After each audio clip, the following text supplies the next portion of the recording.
خدا سیوا طریقې سره د خلقو زړونو ته انسان احترام چولې.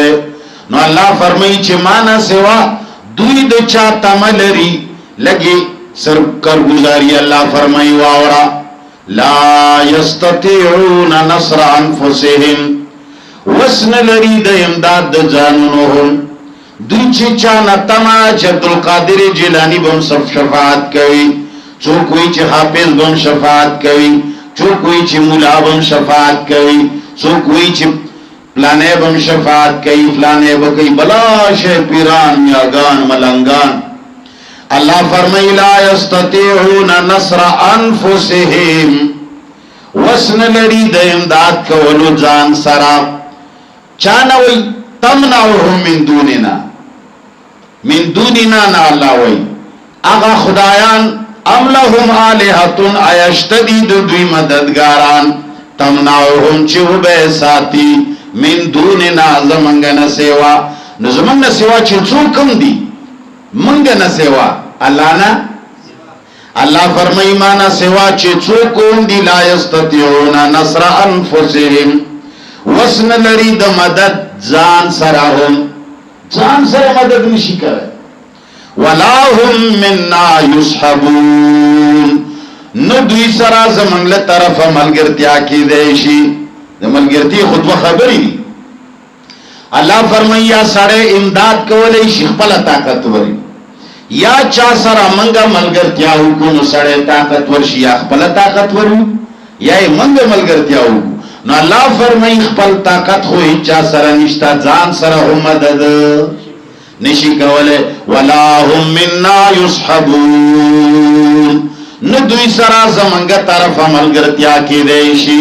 دا خوی بیل لیدا دنیا کی مانا سوا بل تما کڑی دا مانا سوائے بل پاک گرن لے دے مانا سوائے بل دا عشق و دا محبت او دا منی مرکز بل من لے دے.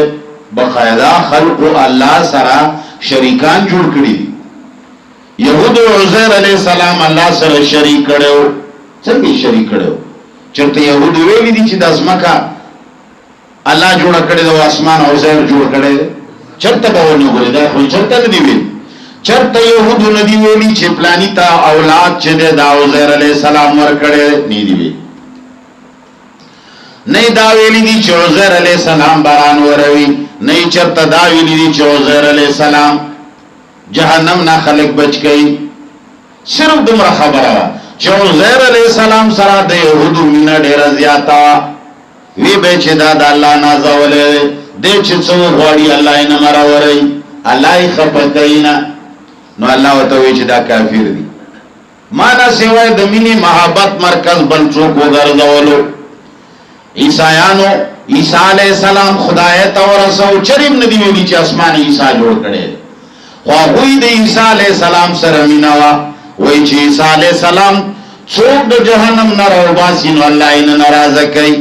مسلمان تا خو محمد رسول الله دا غینا ډېر اوچت کړي ته هم لګي خپلې نه کې مخګور تا سره ټاپا در سره دا څوک چې محمد رسول الله د خدای د سیټ نه را کوزول غواړي چې وایي چې محمد رسول الله خدای نه دی محمد رسول الله امداد نشي کوي محمد رسول الله اولاد نشي ورکوي محمد رسول الله احکام نشي بیانوي ځان محمد رسول الله دین ځان نشي بیانوي محمد رسول الله چا باندې یو شی فرض کولای نشي د ځان طرفه نو ته فورا وایي چې ګستاخ رسول دی. نو پتاو په يهودو او عیسایانو کې څه فرق دی؟ یو شی ته هم الله نه سوا بلچا سره زیات مینا کوي هغه هم د الله نه سوا بلچا سره زیات مینا کوي. نو الله فرمایي لا یستطيعون نصر انفسهم وسن لري د امداد د جانونو خپل سره ولا هم منا یصحبون نو دوی سره زمنګ د طرف نه ملګرتیا کیدای شي.